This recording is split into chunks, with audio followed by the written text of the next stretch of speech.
avec toutes les compagnies. Bon, il y a PLM par-ci, PLM par-là. Oh, ça va. On a le droit d'exister un petit peu ou pas? Très très très compliqué pour ces deux équipes. Je pense que l'équipe qui va recevoir aura peut-être l'avantage à domicile de jouer à la maison. Jusqu'à minuit, c'est l'after-foot. Oh nom de Dieu, bordel de merde, que c'est bon, bordel. Jean-Louis Tour.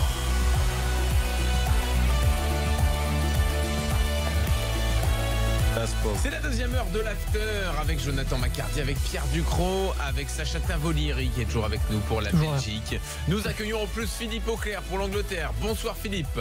Bonsoir Jean-Louis, bonsoir à tous et à toutes. Salut Philippe.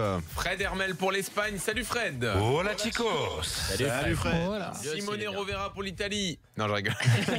Ah, c'est terrible. Oh, le Là, pauvre. les méchants. Le pauvre. Oh là là, Il y a qu'est-ce tous que les c'est Italiens mesquin. qui me détestent. Le truc, tu sais, qu'est-ce qui est pas bien, Oui. c'est que Simone, déjà, il était pas en grande forme avant de partir. Il avait Ouais. pris du poids, il avait une bedaine et tout. Là, j'ai l'impression qu'il va se réfugier dans la nourriture, qu'il va Ah, revenir. Non, T'es non, pas non, obligé rajoute pas. t'es pas obligé de Non, balancer pas. devant tout le monde qu'il avait pris une bedaine. Il y en a peut-être qui l'avaient pas vu, tu vois. Ça se voyait, hein, comme les Pas yeux au milieu tous, du- pas du- tous. du- Non, mais du- c'est pas parce écoute à la radio, on le savait pas déjà. Non mais Simone il passe pas 5 heures par jour dans un gymnase à lever de la fonte Jonathan. Exactement. Soyez pas jaloux, les gars, parce que soyez pas jaloux. Ah bon, on n'est pas jaloux, on a un métier, c'est On différent. ira dans la chanson, vous allez voir, je vous sers de C'est-à-dire que nous, on n'écoute pas le podcast, on fait les émissions. Donc si tu veux, on peut pas être dans la salle après. Je fais les deux, mais.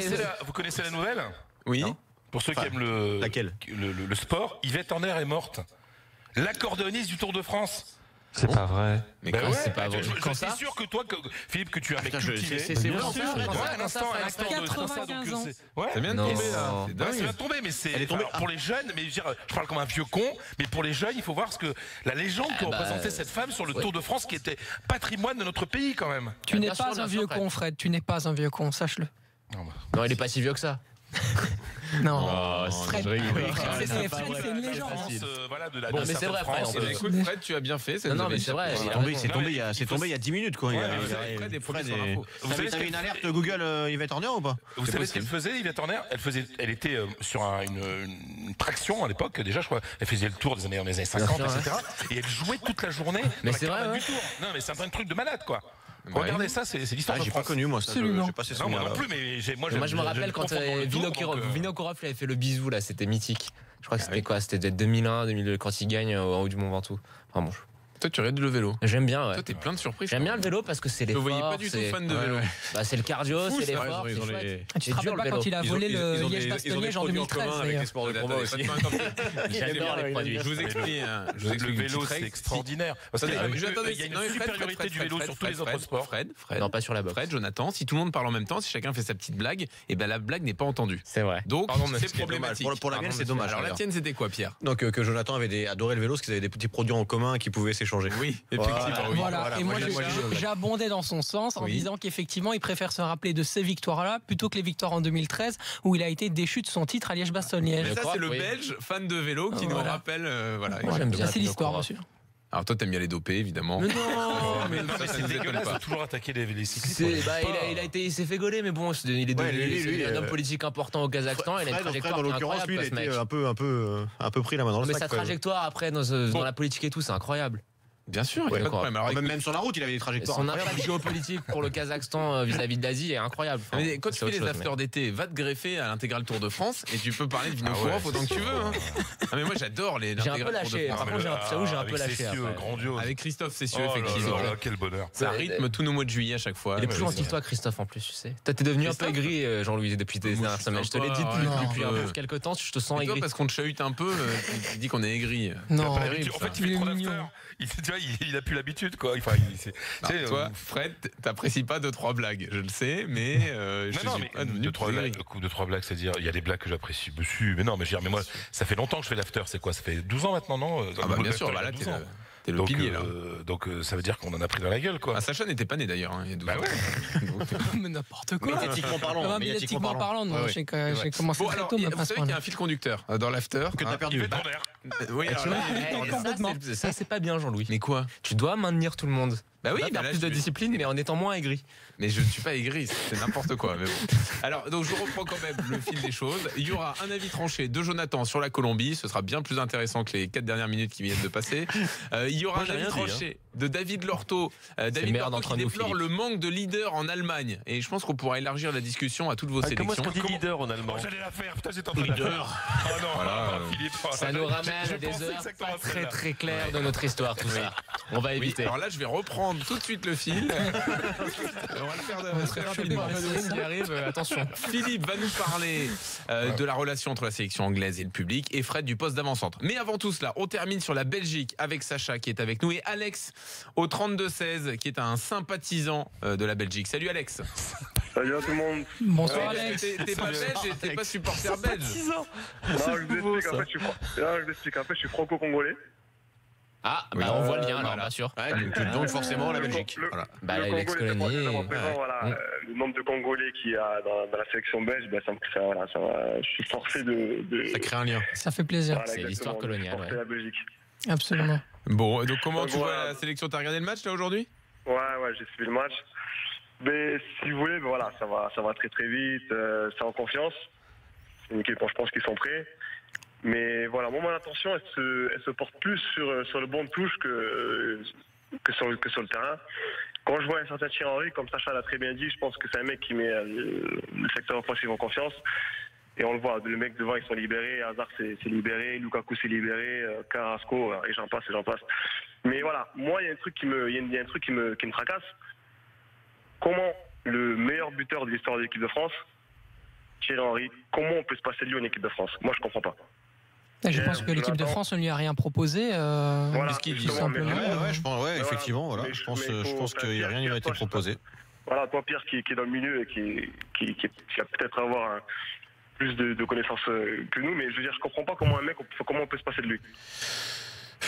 Bah, mis à part effectivement que personne n'ait eu l'idée de lui proposer. Il a eu des propositions à peu près partout, sauf en France. Ouais. Tu sais, je pense que Alex, j'ai même pas d'argument qui se je vais vous dire. Je pense qu'en fait, simplement Didier Deschamps, on sait comment il fonctionne depuis des années. Il a sa garde rapprochée, il a ses hommes de confiance, et je pense pas que ce soit le plus ouvert quand il s'agit de propositions. Et Philippe, avec Roberto Martinez, il a une drôle de relation aussi. C'est vrai. Oui, de toute façon, avec Roberto Martinez, c'est le numéro 3, on sait bien. Mais il y a une chose très importante. Je veux dire, ils se sont rencontrés en Angleterre et ils ont une relation aussi qui a fait que Martinez lui a proposé. C'est pas tout à fait comme ça que ça s'est passé, puisque Thierry Henry est arrivé dans la sélection belge par Ralf Rangnick, en fait. C'est la connexion Red Bull qui a fait que Thierry Henry a fini par arriver à la sélection belge. Il y a une chose très importante dont il faut tenir compte, c'est que Thierry Henry en ce moment est encore salarié de Sky avec un salaire de à peu près de 5 millions d'euros par an. La fédération française ne peut pas s'aligner sur ce genre de salaire. La fédération belge a proposé un poste de 3e adjoint à Titi, qui lui laisse beaucoup de temps libre. Il est là pour bosser avec les joueurs et continue, il passe ses badges, tout le tralala. Il ne pourrait pas avoir du tout le même type d'engagement avec l'équipe de France. Et je crois qu'il y a c'est une raison toute bête. Il arrive à la fin de son contrat avec Sky. On va voir si jamais ça va être renouvelé, bien évidemment. Mais c'est un gros problème pour impliquer Titi, je dirais, dans le football français en ce moment. Sacha. Philippe, sur la Belgique, on peut simplement rajouter que les 8 000 € qui sont vraiment qui sont symboliques par mois donnés à Thierry Henry sont reversés à des œuvres caritatives. Donc c'est quand même une information à donner. Il se fait son expérience, c'est tout ce qui l'intéresse. Exactement. Il termine ses badges, ses licences UEFA Pro et compagnie. Alors, et effectivement, l'info que tu nous donnes là, elle est importante parce que c'est compliqué de débaucher un garçon qui gagne 5 millions d'euros par an. Mais moi, je suis quand même surpris qu'il n'y ait pas des clubs, notamment en France, sans parler de la sélection, mais des clubs qui n'aient pas essayé. Je pense qu'il c'est un mec qui est quand même extrêmement intelligent. Je pense qu'il est patient et je pense qu'il se fait son expérience. Et je pense que c'est bien plus intelligent pour lui de franchir étape par étape plutôt que d'aller dans un club de Ligue 1, par exemple, et de se vautrer parce que ça aurait été trop tôt. Oui, enfin, il aurait pu se faire son expérience. Il aurait pu se faire son expérience dans un club de Ligue 1 sans être le coach de l'équipe première. C'est quand même plus sympa d'aller en sélection, de côtoyer des joueurs. Je pense pas que ce soit forcément plus sympa. Je pense que c'est plus sur un plan pratique, c'est plus faisable. C'est vrai aussi. C'est plus faisable. D'un point de vue politique et d'un point de vue stratégique aussi pour le futur de sa carrière, c'est une très très belle opportunité pour Thierry Henry. Non mais c'est sûr. Après c'est une question d'image en fait. On voit un match de la Belgique, on le voit sur le banc, nous Français, on se dit c'est bizarre quoi. Enfin, il y a un truc qui colle. C'est une gestion à l'international, je me faisais la réflexion tout à l'heure. Il faut savoir que nos slogans sont anglais, anglicisé.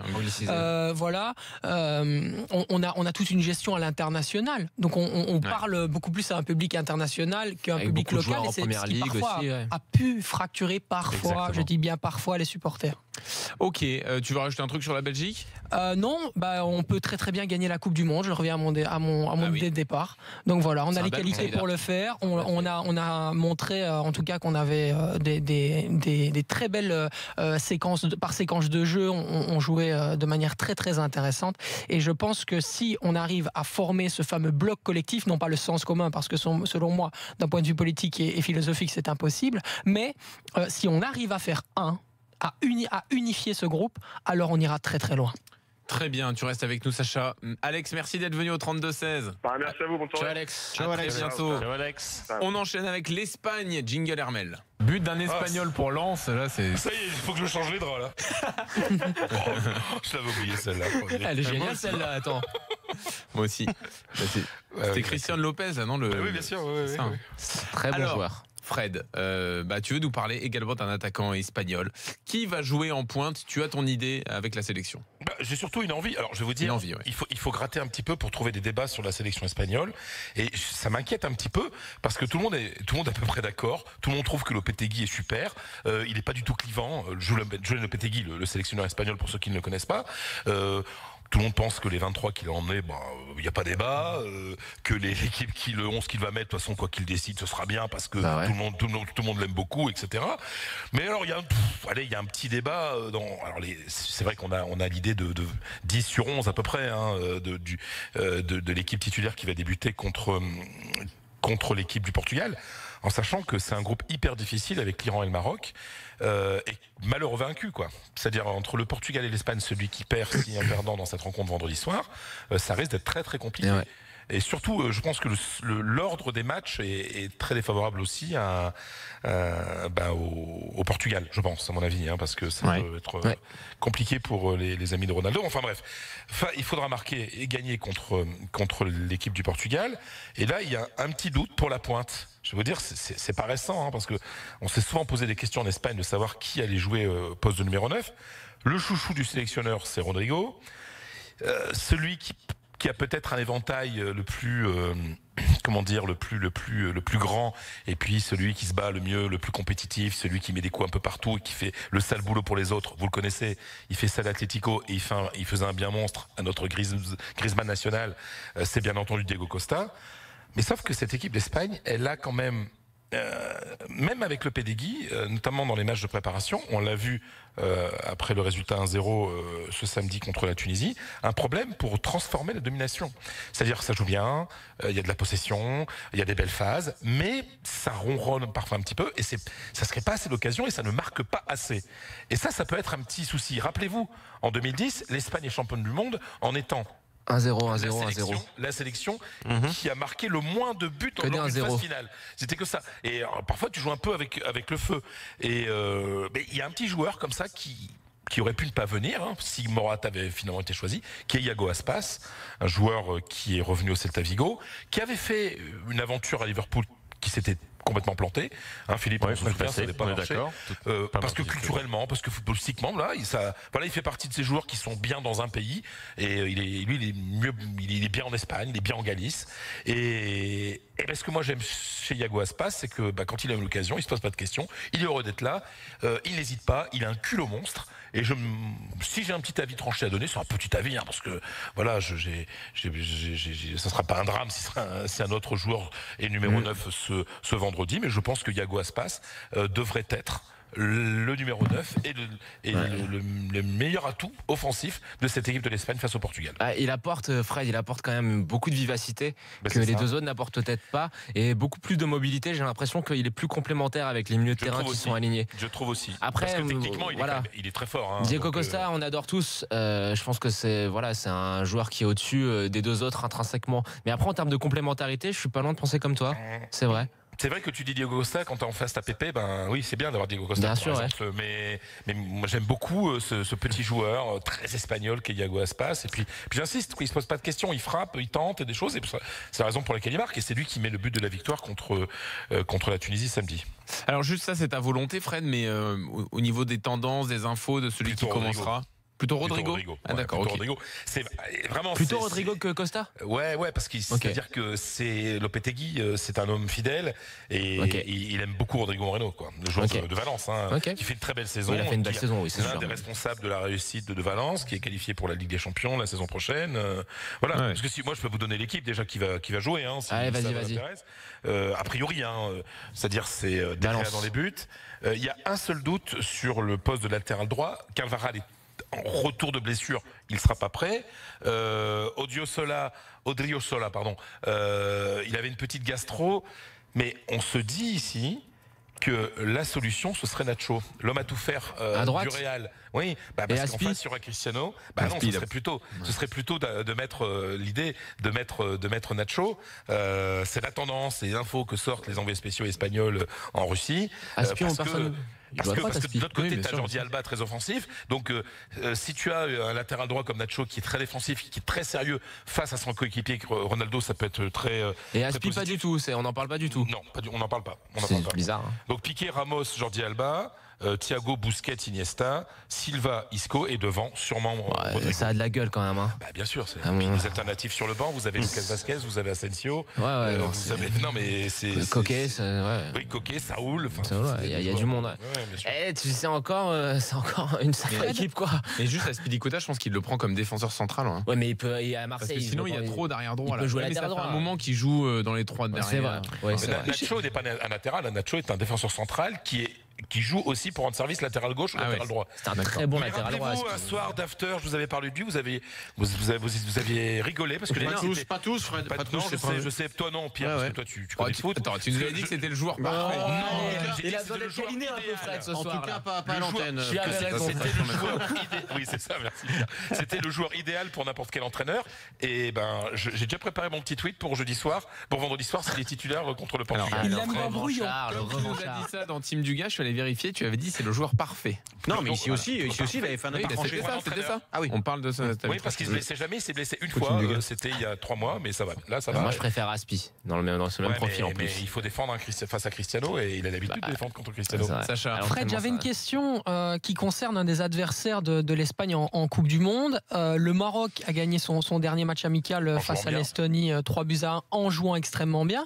Ils sont partis, si je ne m'abuse, hier du côté pour se rendre en Russie. Comment est-ce qu'on juge cette équipe du Maroc du côté de l'Espagne? Parce que ça va quand même être un beau duel. Très bonne question. Alors, il faut quand même pas oublier que le Maroc, c'est à côté. Le sud de l'Espagne, Tanger, c'est 14 km. Bien sûr, le détroit de Gibraltar, donc c'est tout près. Alors, je vais pas vous dire qu'on suivait beaucoup la sélection espagnole en tirage au sort, mais depuis le tirage au sort, et on a notamment la chaîne Goal espagnole qui appartient à Mediapro, vous savez, qui seront bientôt en France, qui est une chaîne en clair ici sur la TNT, diffuse les matchs du Maroc, et c'est une équipe qui impressionne pas mal. Après, il y a des joueurs comme Achraf Hakimi, qui est titulaire, qui joue au Real. Vous avez Amrabat qui joue à Leganés. Vous avez pas mal de joueurs qui jouent en Liga qu'on connaissait déjà. Mais d'après les commentaires, le commentaire général ici, c'est attention, c'est pas forcément une équipe qui est là uniquement pour faire de la figuration. À mon avis, c'est plutôt attention au Portugal plutôt que attention. Ils ont un bon entraîneur. Oui, bien sûr. On a beaucoup moqué, ici, parce que c'est vrai que c'est un peu gaufré à Lille, mais c'est un super entraîneur. On l'a moqué à Lille, en Ligue 1, mais avec les sélections africaines. Encore que il n'a pas été moqué en Zambie. Non, mais en France, il y a toujours eu ce petit côté un peu. Il a une belle gueule, il s'est foutu torse nu, il a ça. On l'a un peu pris à la con. C'est parce qu'ils ne savent pas reconnaître la qualité d'un sorcier. Il a accompli un miracle absolu avec une sélection africaine. C'est un super entraîneur. Oui, moi j'ai pas le souvenir qu'on l'ait moqué en France. Non, on l'a pas vraiment moqué. C'est juste mal fini quand il est parti de Lille. Mais culturellement, oui, mais l'opinion publique et les médias n'ont pas. Mais si je simplement par rapport à ce groupe, en fait, le calendrier est bien sûr, Fred. Et on a l'impression qu'il est quand même très défavorable au Portugal, parce que je pense que l'Espagne est supérieure au Portugal, même s'il y a Cristiano Ronaldo. Absolument. Donc, et moi, quand j'en parle avec mes amis marocains, en fait, tu regardes le premier match. Bon, la logique. Il n'y a pas de logique commune, enfin bref. L'Espagne bat le Portugal. En même temps, le Maroc bat l'Iran. Attention, l'Iran, c'est pas mal. Non, c'est pas mal aussi. Mais voilà, donc la clé, c'est là. Mais si on est dans ce cas de figure-là, le deuxième match, c'est Espagne-Iran, ce qui fait que l'Espagne pourrait déjà être qualifiée première en jouant le dernier match qui serait face au Maroc. Effectivement. Et donc mettre l'équipe Alors, B. Fred, Pardon, mais le temps passe. Bien sûr, malheureusement. Et comme on voulait dire un mot sur le Real quand même, allons-y maintenant. Donc on n'arrive pas à trouver un entraîneur. C'est incroyable. C'est demandé à Pierre et tu fais agent d'entraîneur aussi, Pierre. Non, mais il y avait Vieira, mais il est plus libre, donc c'est fini. Il paraît que ça va être Mitchell, la blague, quoi. Non, il y a une info quand même RMC Sport. Non, mais la blague, c'est je pense probablement un des pires entraîneurs de l'OM des 10 dernières années qui ferait passer Albert Raymond pour Guardiola à côté. Non, je pense que tu exagères un petit peu. Non. Alors c'est pas très sympa pour le contexte. Aujourd'hui, on a sorti une info RMC Sport, Fred, sur Villas-Boas, le Real qui sonderait Villas-Boas. Nico Villas, on a parlé. C'est vrai que c'est un entraîneur de taille européenne. Donc oui, ça peut être une alternative. Le chouchou, mais Philippe pourra le confirmer, Daniel Levy, le président de Tottenham, veut pas le lâcher, qui s'appelle Pochettino. Et le problème, c'est que Daniel Levy, c'est de longues semaines de négociations. Et le Real a besoin d'entraîneurs cette semaine. Il n'y a pas le temps, il faut le mercato, il n'y a pas le temps. Avec Daniel Levy. C'est ça le problème, parce que bien sûr que Pochettino veut venir au Real. Donc on se retrouve aujourd'hui avec un plan B, enfin une sorte de plan B, c'est-à-dire vous avez Guti, c'est impossible. Ouais. Guti,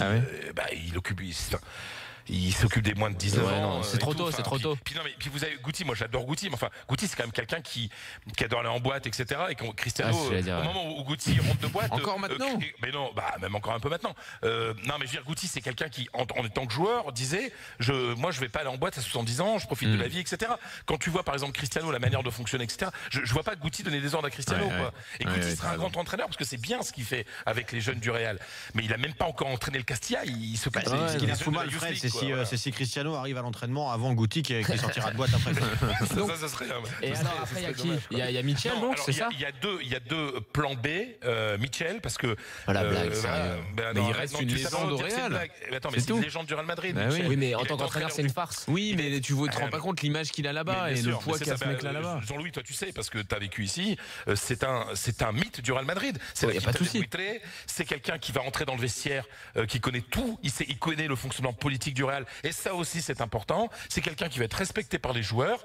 C'est quelqu'un qui a entraîné le Castilla, qui a entraîné Séville, qui a entraîné plein de clubs Malaga, même si ça s'est pas bien passé à la fin. Il les a sauvés la saison dernière. Et Mitchell est quelqu'un de respecté. Donc, s'il faut une solution B, un plan B d'urgence, Mitchell, il entre. Et moi, j'ai eu l'occasion d'échanger avec lui parce que je le connais depuis toujours, enfin depuis que je suis à Madrid. Voilà, Mitchell, il dirait pas non à cette occasion-là. Donc, il n'a pas encore reçu de proposition, mais si elle arrive. Et l'autre, c'est Laudrup. Michael Laudrup. Ça, c'est bien. Parce que ça joue bien au foot en plus. Et Antonio Conte. Il a joué. Il a joué au Real, Il a joué au Real pendant 2 ans, ouais. Et il a fait Philippe, sur il y a eu un accent de Sacha Tavolieri qui maîtrise aussi l'italien, donc. Non, je pense qu'il y a aussi le cas Antonio Conte qui en Italie fait beaucoup parler du côté du Real Madrid. Conte au Real, ça colle pas, ça colle pas. 10 minutes. Ça colle pas. Philippe, Laudrup, moi je trouvais, enfin, il a quand même fait des belles choses à Swansea. Qu'est-ce qui lui est arrivé ? Comment ça se fait qu'il soit au Qatar ?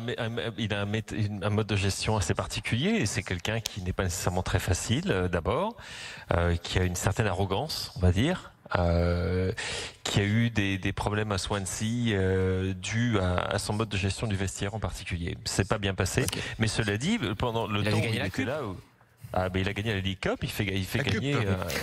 J'essaie de le dire en français. J'essaie de le dire avec l'accent français. La Coupe de la Ligue. Ouais. Et non, mais Swansea jouait très très bien quand il était là.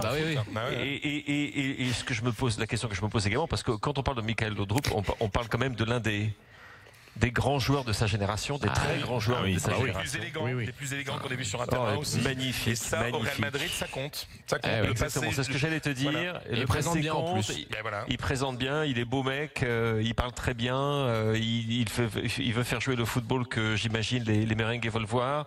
Et c'est également un entraîneur qui, s'il arrivait dans le vestiaire, je pense que les joueurs le regardent en disant c'est pas un clown celui-là. Et pour terminer, parce qu'il y a beaucoup de gens qui parlent de Guti, qui a l'air de plaire beaucoup, etc. Guti, il a vraiment des qualités d'entraîneur. C'est-à-dire qu'il a une autorité naturelle qui est étonnante quand on a vu le joueur fantasque qu'il a été, parce que c'est quand même un immense talent qui a été un peu gâché par très irrégulier. très irrégulier, et puis sa vie, parce que c'est un mec qui aime la vie. Quoi. Il a eu raison, il a profité, attends. Mais bien sûr, bah oui, non, mais je sais pas, et en plus, il a toujours assumé. Mais je pense qu'aujourd'hui, c'est c'est difficile de demander ça à ton groupe, enfin de demander le contraire à ton groupe. C'est pour ça, c'est ça qui est difficile aujourd'hui. Et Guti, il sera peut-être un jour entraîneur du Real Madrid, mais il faut passer par la case Castilla avant. Et Michel l'a fait. Laudrup a joué 2 ans au Real. Il a entraîné Mallorca, il entraîné Retafe. Ça jouait bien au foot. Après, le Real va peut-être sortir un nom de son chapeau. Un nom de son chapeau, etc. Ils savent faire. C'est compliqué en tout cas. Là. Un petit lapin blanc. C'est compliqué parce que c'était pas le temps. Alors Guti, c'est quand même le joueur où il faut se refaire ses compiles YouTube. Les petites talonnades là. Vous revoyez ses plus belles actions. C'est un magnifique joueur. Il y a une talonnade à la Corogne. Oui, c'est ça. Pour le but de Benzema qui est absolument extraordinaire. On s'en rappelle. Dans un instant, messieurs, on reste là pour l'Espagne, l'Angleterre, l'Allemagne, la Colombie, les avis tranchés de l'after à 3 jours du début de la Coupe du Monde consacrée à ces différentes sélections. À tout de suite.